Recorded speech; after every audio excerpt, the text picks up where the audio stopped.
In today's video, I'm going to teach you how to build a Confiforms form in Confluence from start to finish. We'll start right on the Confluence page where you want your form to live. This can be an existing page that already has content or a fresh page created for collecting responses. The important part is to be on the page that makes sense for your team and the process you're capturing, so everything stays organized and easy to find. Next, click Edit to open the page editor.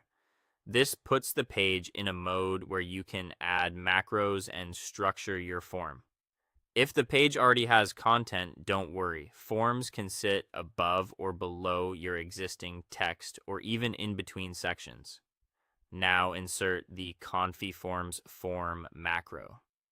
You can do this by using the macro toolbar or by typing the / command to search for Confiforms form.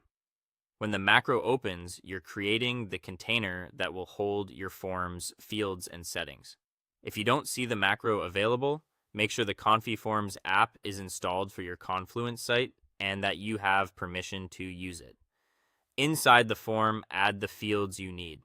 Common choices include text fields for names or descriptions, drop-downs for predefined options, date pickers for schedules and deadlines, and checkboxes for simple yes or no choices.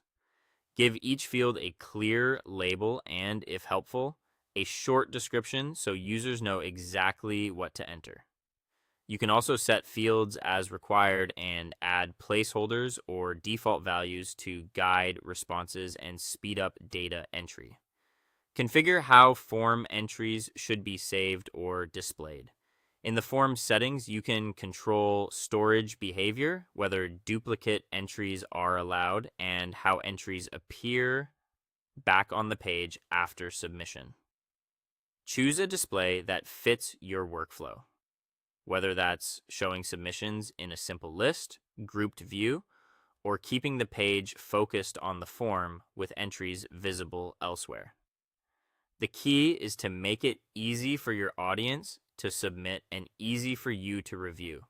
Add a registration or submit button if needed. Use the dedicated registration control so users have a clear action to send their data. Customize the button label and decide what should happen after submission. Show a confirmation, stay on the page, or refresh the form for the next entry. Finally, publish the page and test the form by submitting sample data.